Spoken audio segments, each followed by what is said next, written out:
Cette peinture fut exécutée par le peintre padouan Andrea Mantegna vers 1460. Le tableau, plus grand à l'origine, devait servir à décorer la chapelle du palais de Ludovic Gonzague à Mantoue, à la cour duquel le peintre séjourna longuement. Peintre cultivé, ami de poètes et d'hommes de lettres, Andrea Mantegna révèle dans ses œuvres une profonde connaissance de l'art de l'Antiquité qui fut sa principale source d'inspiration. Les valeurs artistiques de la Renaissance s'affirment également dans l'utilisation rigoureuse des lois de la perspective et dans l'intérêt pour la représentation de la nature. Dans son illustration de sujets religieux, le peintre élimine toute référence au divin et au miraculeux et transpose les événements dans une dimension terrestre. La disposition des personnages autour du lit de la Vierge reflète le plan rectangulaire de la pièce représentée sur le tableau. La largeur de l'ouverture pratiquée dans le mur du fond correspond à la longueur du catafalque sur lequel repose la Vierge.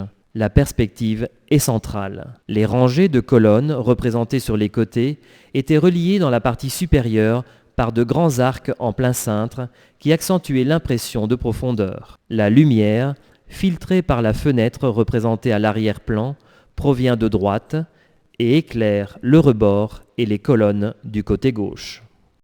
Le sujet de la mort de la Vierge est emprunté à des textes anciens connus sous le nom d'évangiles apocryphes. D'après ces récits, au moment du trépas de Marie, tous les apôtres disséminés de par le monde pour prêcher la parole du Christ furent miraculeusement rappelés au chevet de la Vierge qui expira peu après. La Vierge monta alors au ciel, entourée d'un chœur d'anges. Le tableau s'achevait dans sa partie supérieure par une représentation du Christ accueillant l'âme de la Vierge, aujourd'hui conservée à la Pinacothèque de Ferrare. L'iconographie de ce tableau a un illustre précédent dans la mort de la Vierge, exécutée sous forme de mosaïque par Andrea del Castagno, dans la cathédrale Saint-Marc à Venise. La vue topographique de la ville de Mantoue en toile de fond et le naturalisme qui connote le paysage eurent une large influence sur la peinture vénitienne et surtout sur Giovanni Bellini, comme le révèle le tableau du couronnement de la Vierge à la Pinacothèque de Pesaro. L'interprétation naturaliste et humanisée du sujet de la mort de la Vierge, telle que la peint Mantegna, se poursuit idéalement dans le réalisme sans fard du tableau du Caravage, actuellement au musée du Louvre.